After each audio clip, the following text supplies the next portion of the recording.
Olá, estamos começando mais um podcast Edson Costa Repórter. Se você não fez a sua inscrição, aproveite e faça já.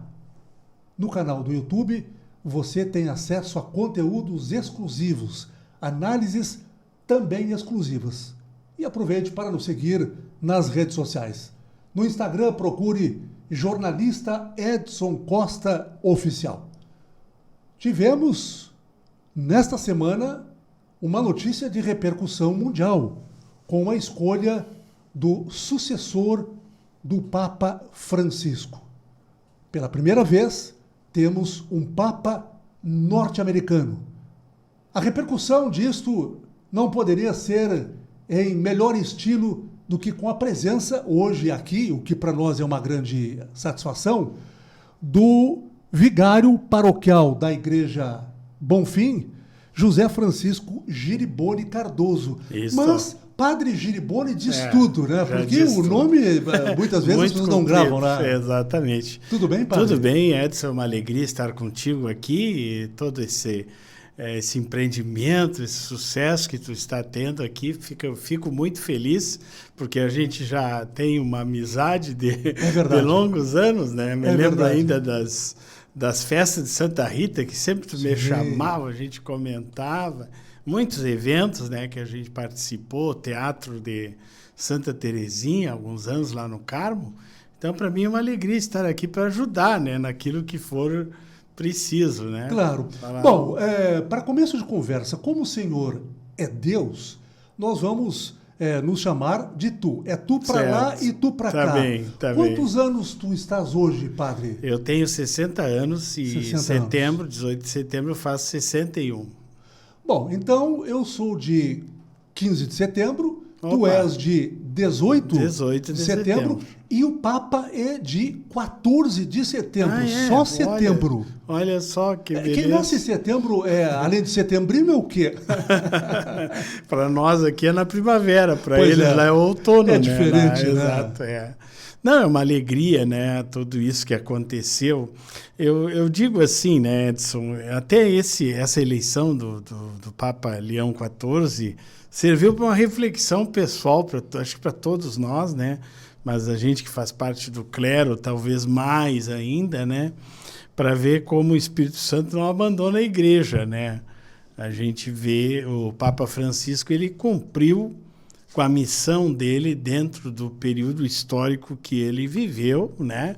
Foram 13 anos de pontificado, muito comunicativo, muito aberto e assim por diante. E sobretudo popular. Popular também, E hoje, pois, o Espírito Santo, né? A gente tem fé que seja ele que escolheu esse novo irmão, né? O irmão cristão, que é o servo dos servos, né? O Papa é o servo dos servos, que está aí para nos ajudar, nos orientar. É como se fosse o nosso pai espiritual desse momento histórico que nós vivemos, né? Na verdade, quem é Robert Francis Prevost? A pronúncia é essa, né? Prevost. É isso. Na realidade, ele é norte-americano, né? Ele nasceu e se criou em Chicago, né? Mas é assim, os pais são imigrantes franceses, esse sobrenome Provost é francês, não sei se já é o pai que é francês, mas parece que sim. Ele tem também uma descendência italiana e a mãe de origem espanhola, Martínez, né? E ele decidiu ainda jovem a ser de uma ordem religiosa que é a Ordem dos Agostinianos. Que em seguida eu quero saber exatamente qual é a principal característica dos integrantes dos agostinianos. Sim. Mas a escolha dele, para ti, foi uma surpresa ou não?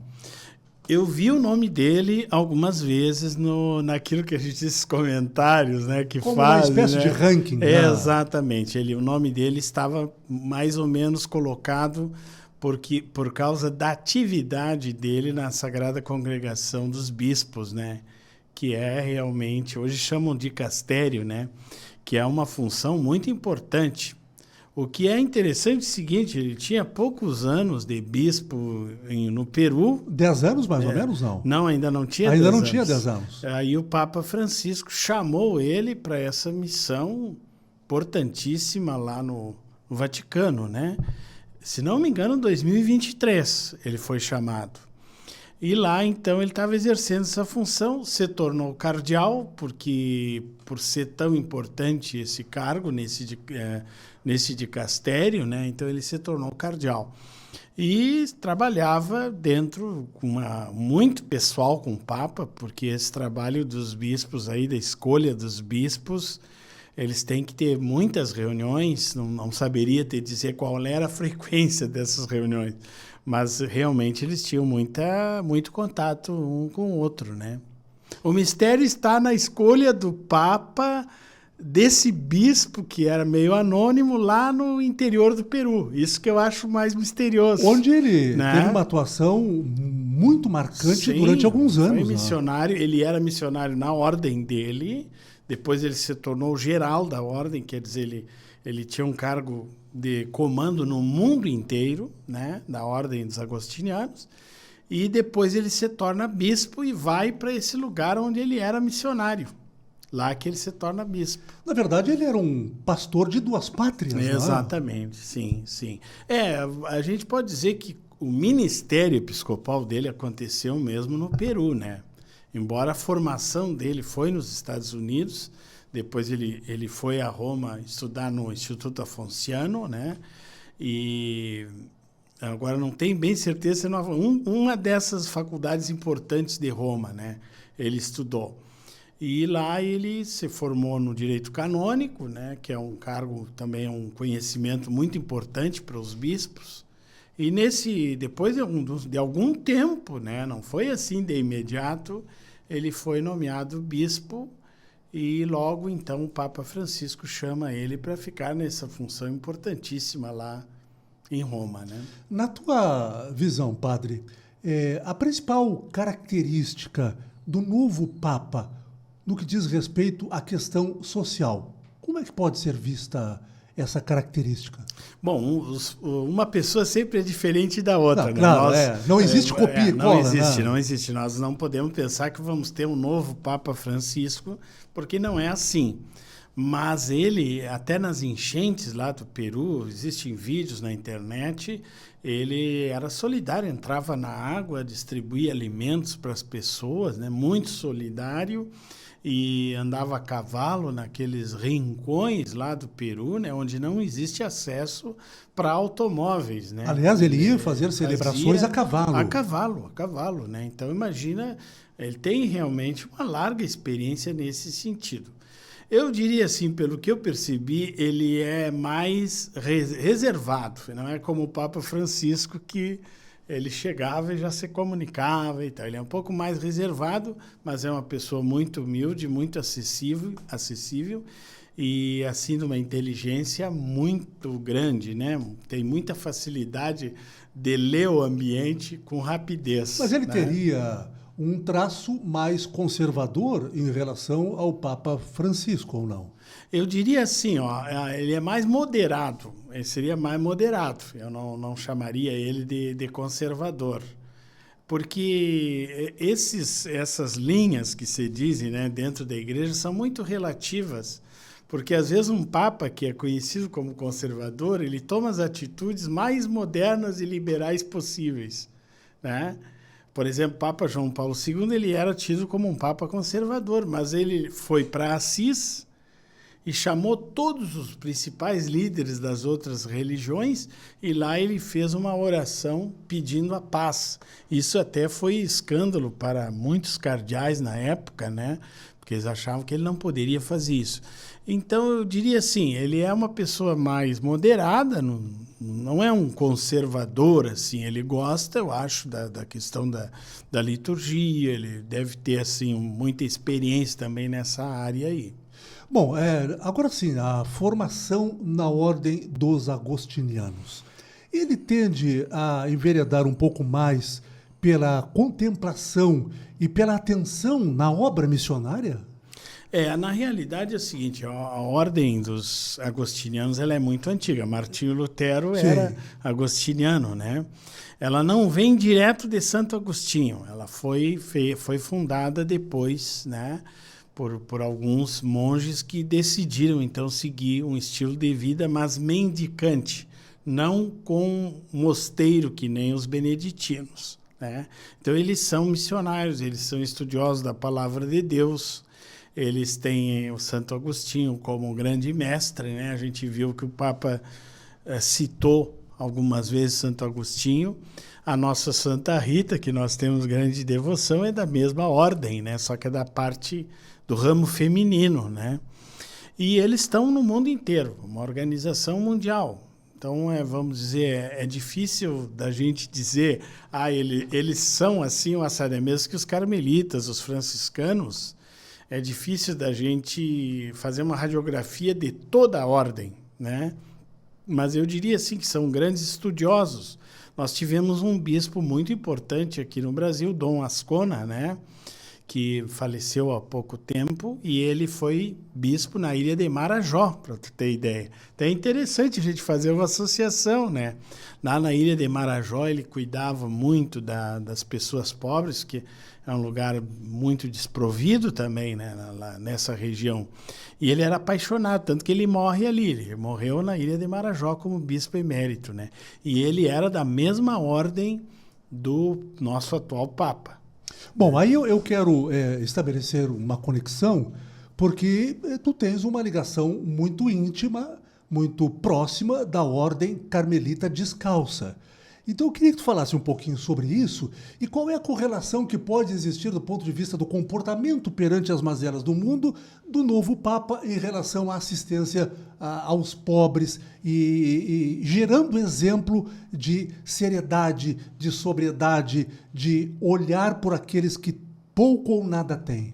Eu acredito, Edson, que isso aí nós vamos ver com o passar do tempo, né? A gente ainda não, vamos dizer, nós não temos ainda uma maneira de analisar, mas certamente ele vai dar continuidade ao que o Papa Francisco fez. Tem o esmoleiro do Vaticano, que é um dos cardeais que cuida dos pobres. Inclusive esse atual esmoleiro, eu não me lembro o nome dele, é polonês. Ele veio por causa do Papa João Paulo II, que chamou para ele fazer parte dos cerimoniários do Vaticano. Aí ele ficou bispo depois e cardeal, e o Papa Francisco colocou ele como responsável pelos pobres. Várias vezes ele apareceu nas ruas ajudando as pessoas, os mendigos. O Papa Francisco fez refeição com os mendigos, né? Não sei se tu chega a se recordar, sim, né? E assim por diante. Eu acredito que o nosso atual Papa ele vai dar continuidade a esse sistema assistencial. A Igreja Católica é a entidade que tem mais obras assistenciais no mundo, né? Inclusive os hospitais, as universidades, tudo começou com a Igreja Católica. Aliás, uma palavra de ordem, hoje mais do que nunca, é a questão do acolhimento. O Papa Francisco acolhia a todos. Sim. Inclusive, sim, até homossexuais, sim, a população, sim, trans. Claro. Tinha um combate muito franco em relação ao racismo. E o mundo espera do novo Papa uma postura, no mínimo, semelhante. E vai seguir o que a doutrina da Igreja coloca, né? Porque a gente tem que diferenciar o pecado do pecador. A gente aceita e deve acolher a pessoa que comete alguma coisa que não está correta conforme a palavra de Deus, mas acolher a pessoa, mas não aprovar o modus vivendi dessa pessoa, né? O Papa Francisco nunca fez isso. Até porque Cristo também não fazia acepção entre pessoas. Claro, né? claro. Só que assim, né, existe um norte que é o Evangelho, né, a palavra de Deus e a doutrina da Igreja, né? Se você é católico, então você vai seguir o estilo daquilo que é proposto pela Igreja Católica durante todos esses séculos, né? A experiência que a Igreja tem com os santos padres, inclusive São Leão Magno, que foi o grande Papa que... a gente ainda não sabe por que o Robert, né, o cardeal Robert Prevost escolheu o nome de Leão. Mas, que, aliás, foi uma outra surpresa também. Outra surpresa. Muito, isso sim. Isso aí, para mim, foi um espetáculo, porque eu nunca imaginava, né? Uma das apostas seria na linha de Paulo, né? Do apóstolo Paulo.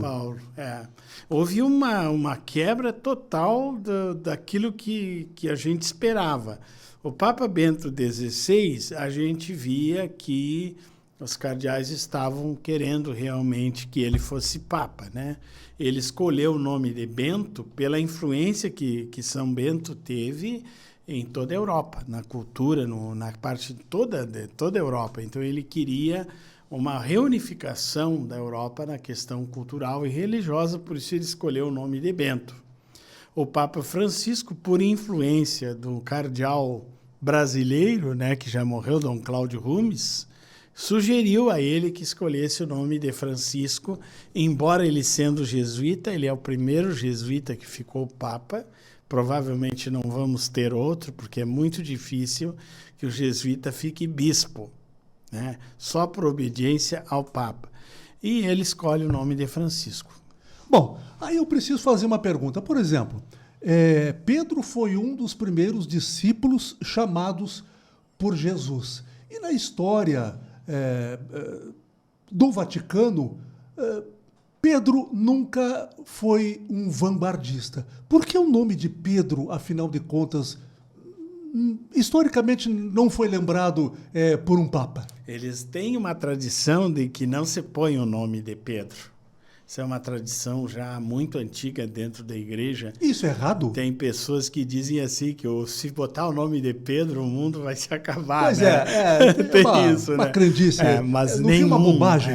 Nenhum dos papas se atreveu a colocar o nome de Pedro.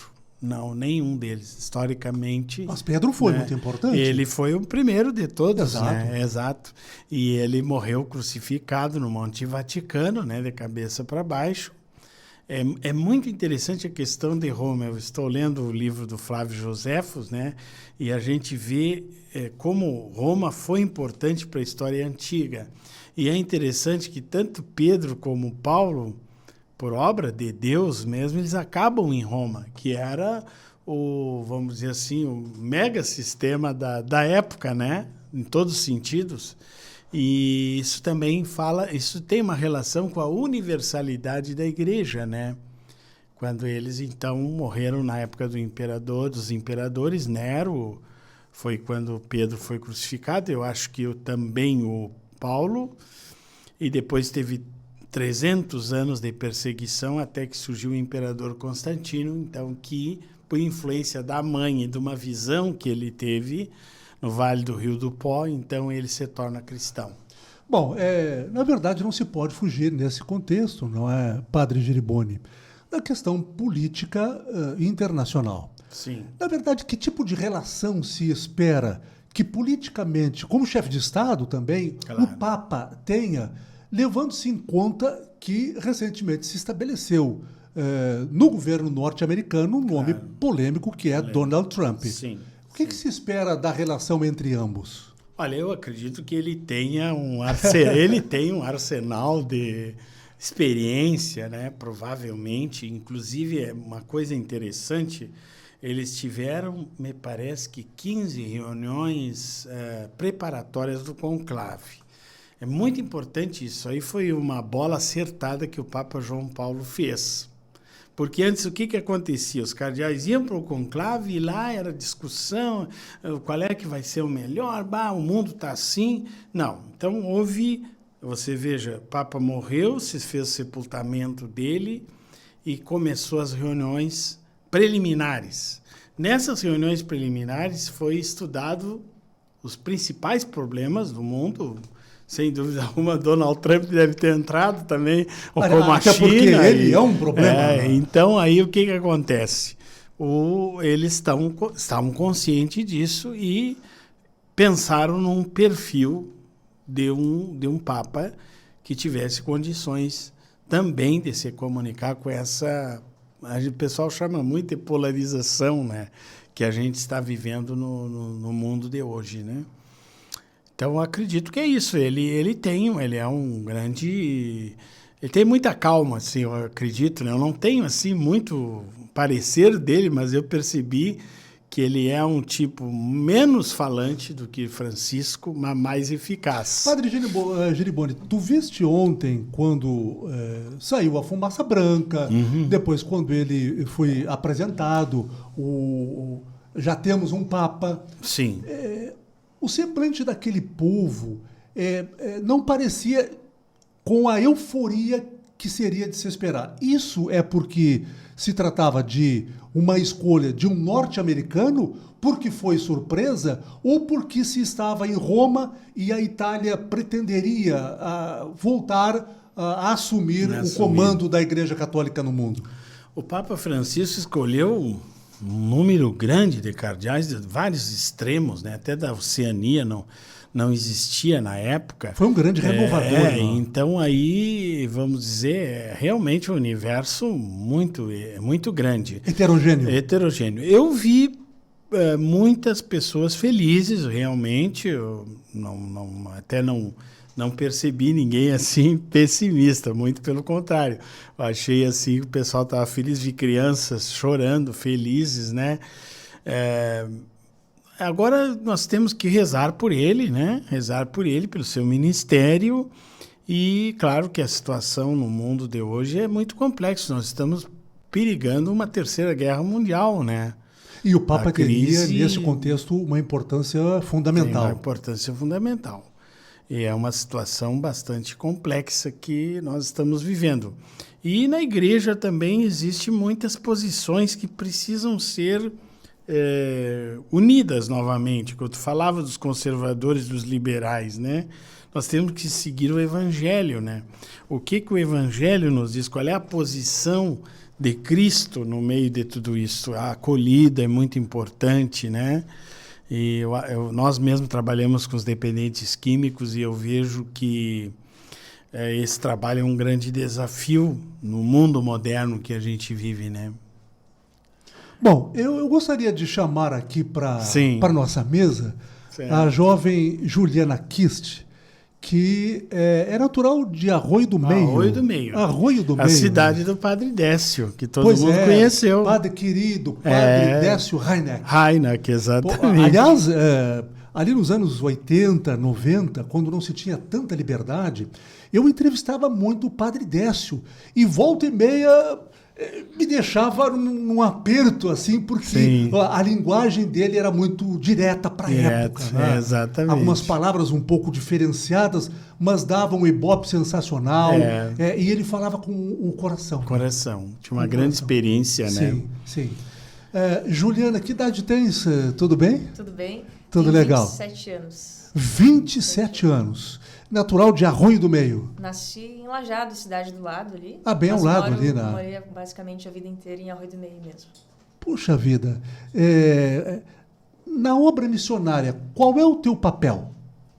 Qual tem sido? Sou consagrada, né? A comunidade da obra, a obra missionária é uma comunidade de leigos consagrados que tem a sua vida normal, trabalham, estudam, têm família, moram em suas casas, mas tem uma semelhança que é um carisma comum que nos une. Perfeito. Onde é que a música entra na tua vida, na tua alma? Desde os meus 11 anos eu toco violão, sempre teve música, teve instrumentos na minha casa, então sempre fui muito incentivada, né, a ter a música na minha vida. Eu gosto muito, é uma forma que me leva para ajudar as pessoas também, de certa forma, me ajudar, mas também eu uso desse dom, né, para ajudar as pessoas. Aliás, os dons e talentos vêm de Deus, né? Exatamente. É isso. Bom, vamos colocar um pouquinho de música nessa conversa, sem dúvida. Porque eu penso que o mundo, independente da religião que cada um professa, da fé que cada um tem, mas parece que o mundo, especialmente a comunidade católica, o cristianismo, celebra a escolha de um novo Papa. O que cai bem para esse momento cantar e tocar, hein, Padre Geriboni? Eu acho que tem aquela música, Me Chamasse para Caminhar, é uma música então vamos lá, então. Muito bonita. Juliana Kist. Me chamastes para caminhar na vida contigo, Decidi para sempre seguir-te, não voltar atrás. Me puseste uma brasa no peito, uma flecha na alma. É difícil agora viver sem lembrar-me de ti. Te amarei, Senhor, te amarei, Senhor. Eu só encontro a paz e a alegria bem perto de ti. Te amarei, Senhor, te amarei, Senhor. Eu só encontro a paz e a alegria bem perto de ti.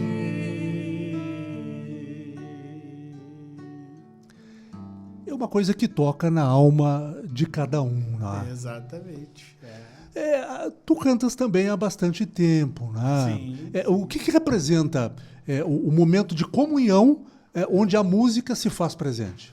A música, ela é um dom, né, de Deus. Ela é uma coisa...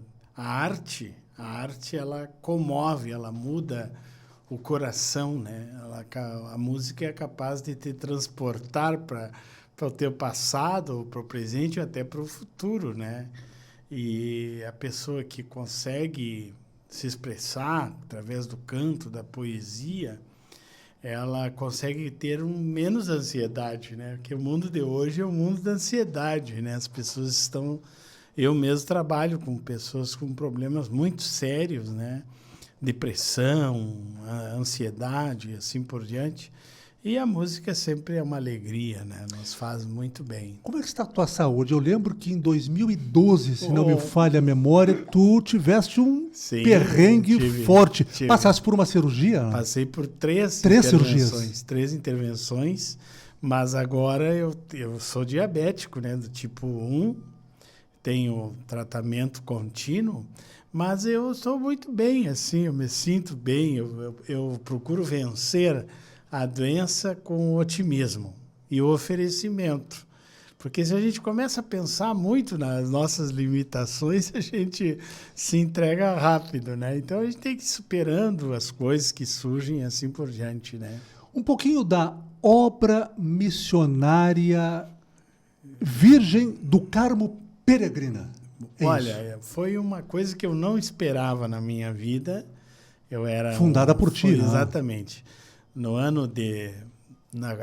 ela começou a ter um pensamento na sua elaboração em 2005, na realidade.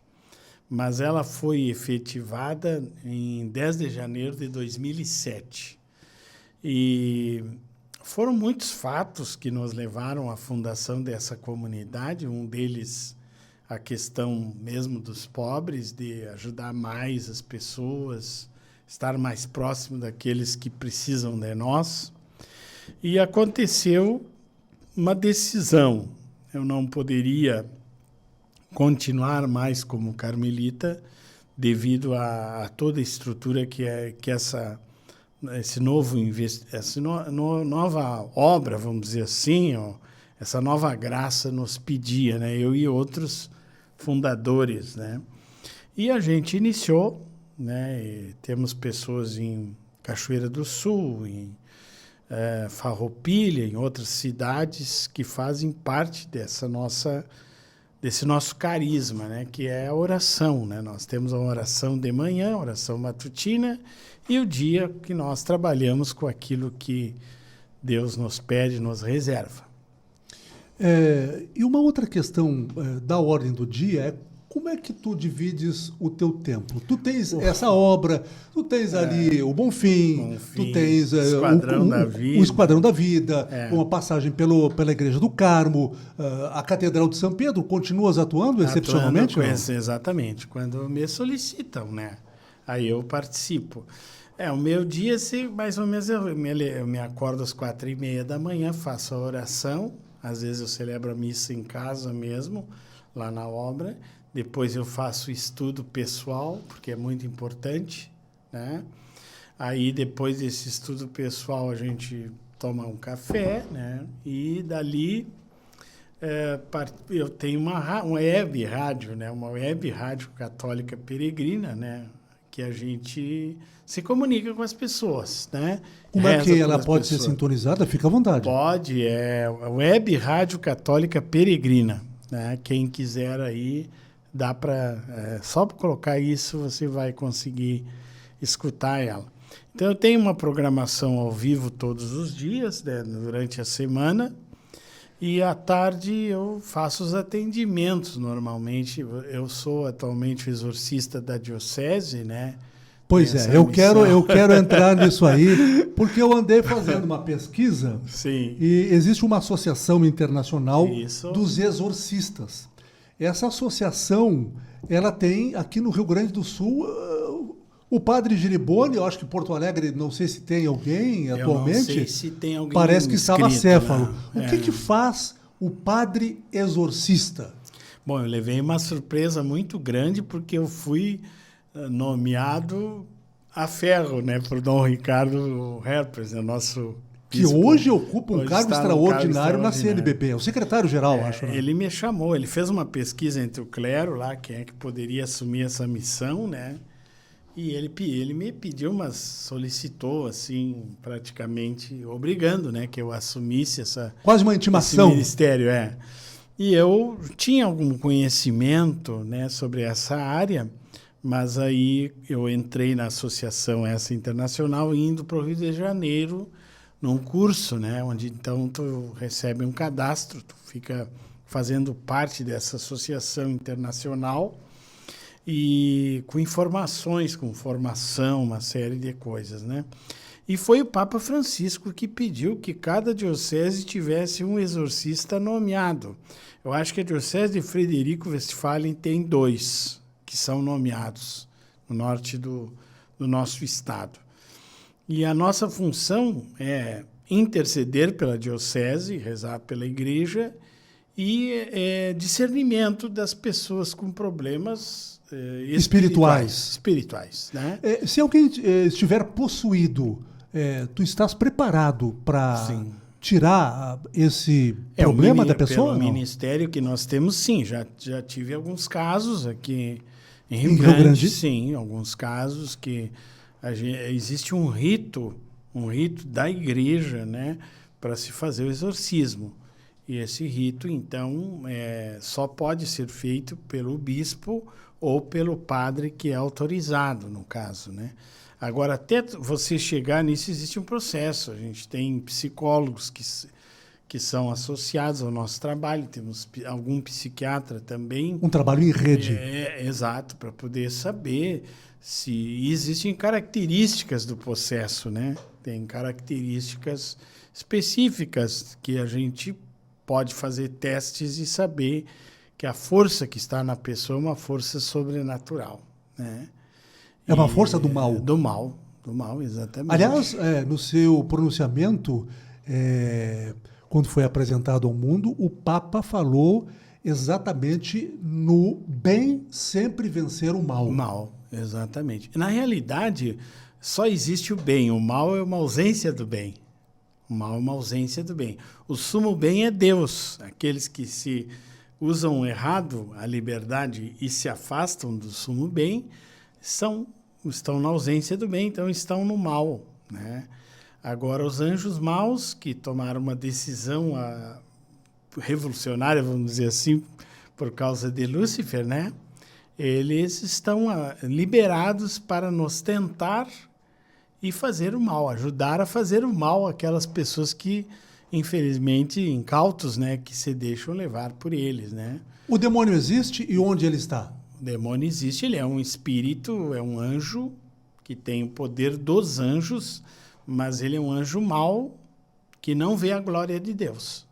Ele não vê a glória de Deus. Porque ele não pode ou porque ele não quer? Ele não quis, fez uma opção errada, né, e irreversível essa opção, né?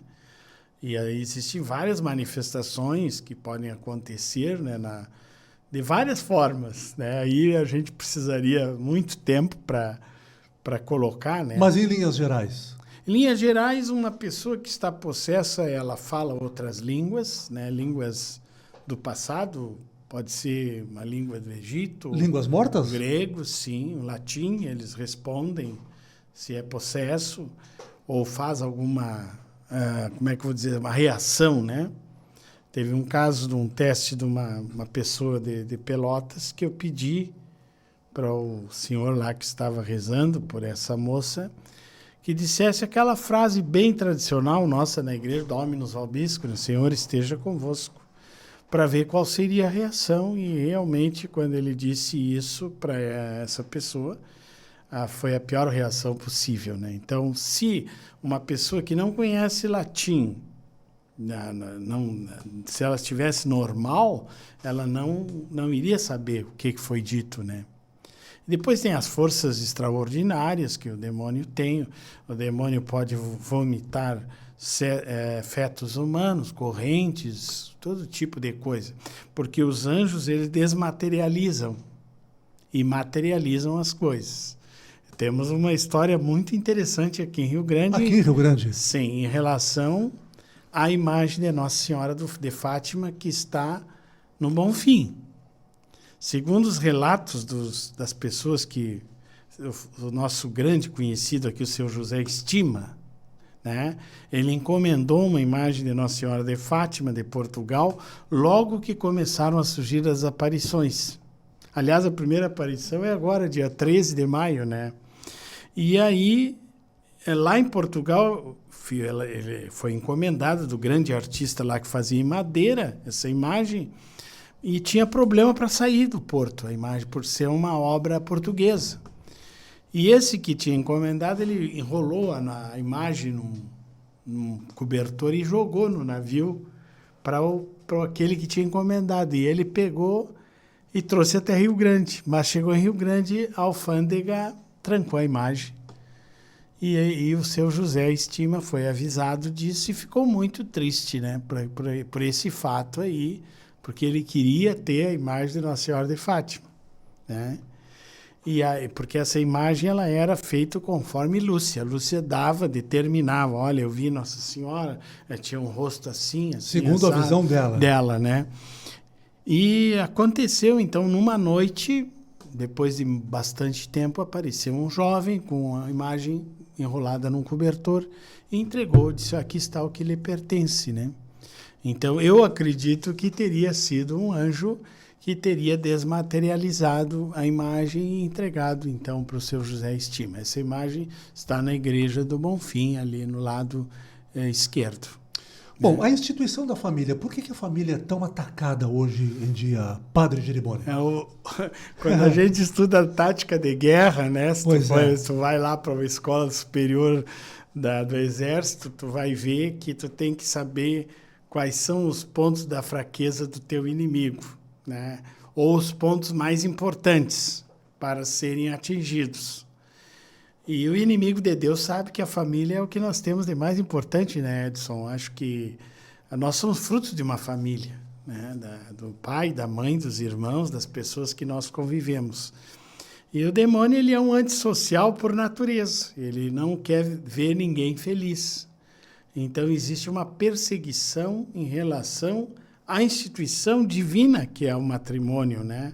A família, o homem, a mulher casados, com os filhos, aquela educação. Hoje, graças a Deus, nós temos ótimos jovens que estão levando as famílias para um sentido verdadeiro, né?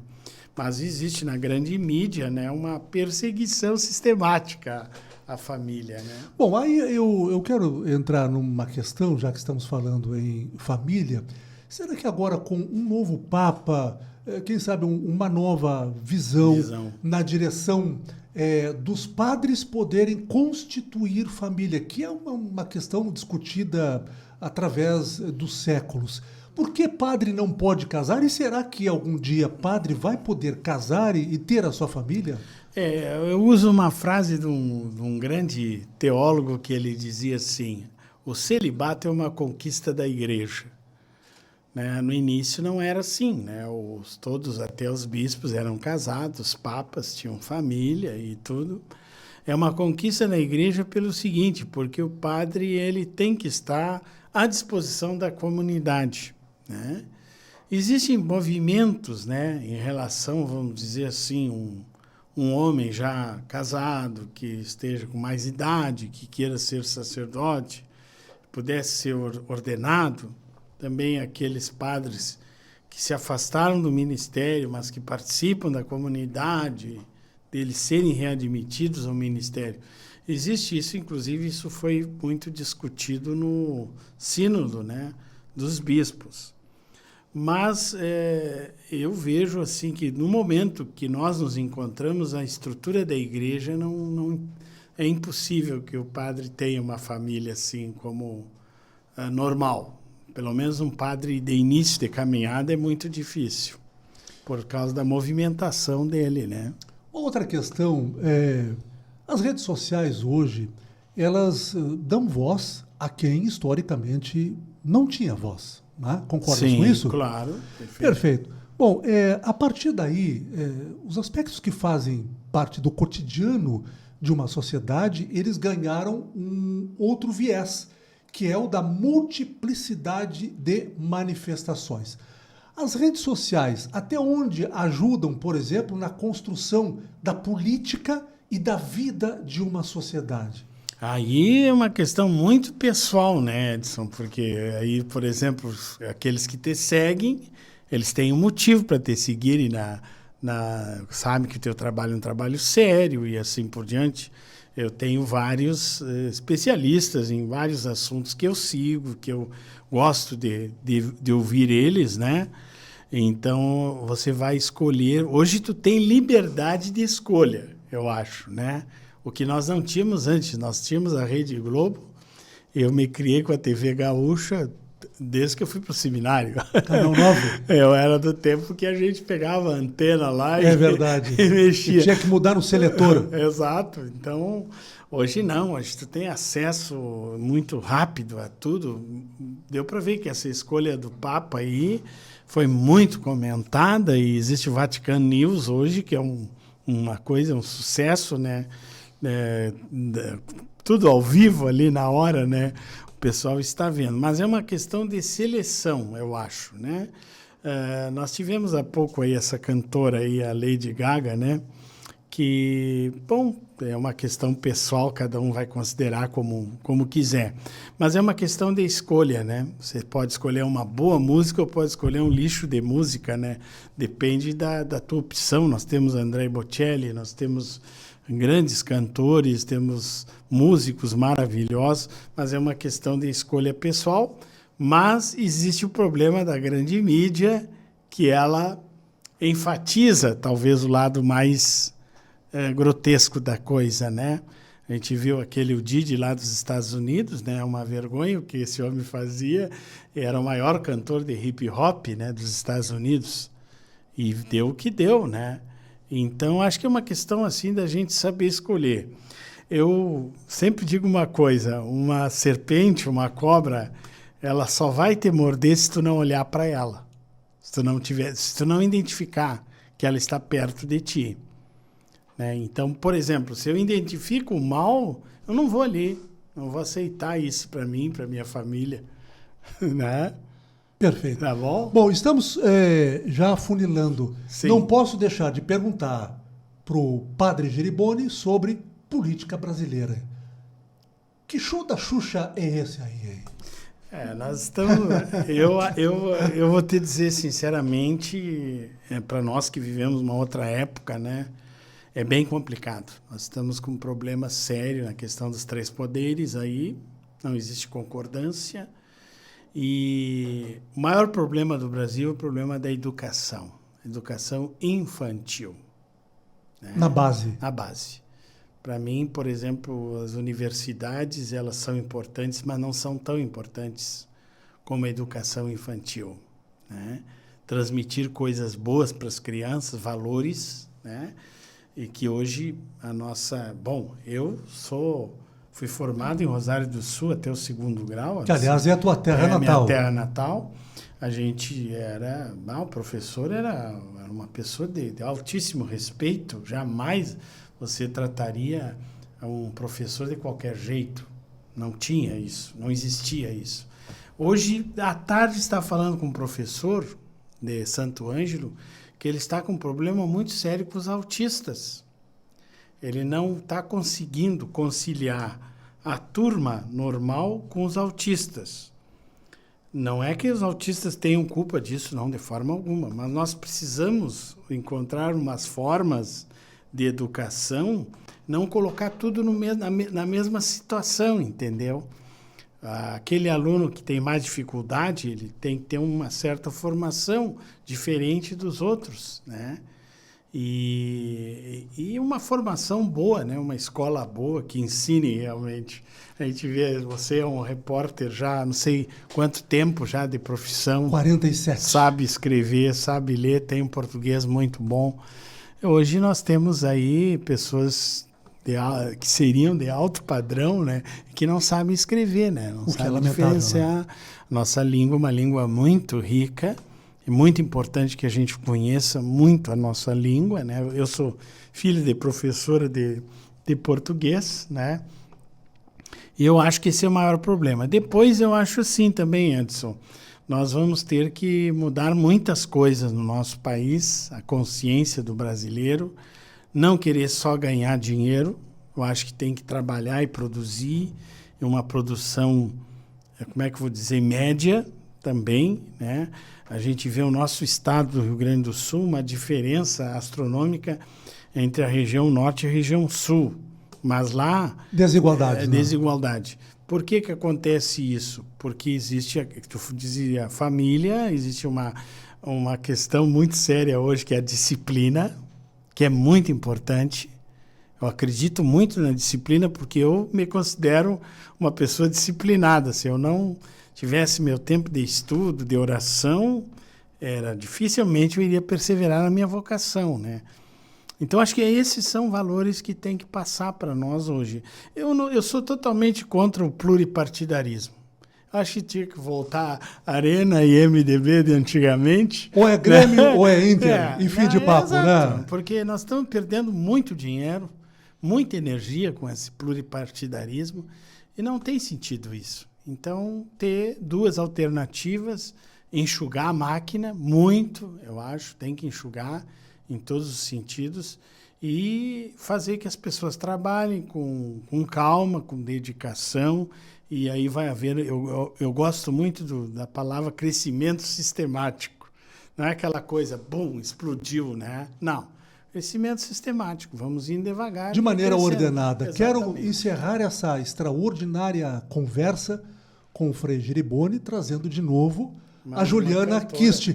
Qual é a opção agora para encerrar? É Roberto Carlos falando em Cristo? O que pode ser? Hein? Tem um cantor, muito conhecido, né, atualmente na mídia também, que é o Frei Gilson. Frei Gilson, já ouvi falar bastante. Frei Gilson. Uma música que tem muita relação com aquilo que a gente está falando. Poxa vida, vamos então? Como é o nome da música? Eu seguirei. Eu seguirei. Eu seguirei. Eu vou deixar-me guiar e me abandonar no teu querer. Preciso fazer a tua vontade em minha vida. Para onde eu irei? Em quem me apoiarei? Para onde eu irei?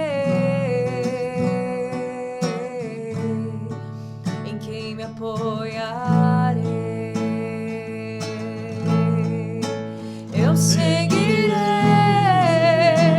eu irei aonde fores, Senhor. Eu seguirei, eu irei aonde fores, Senhor. A tua graça me basta.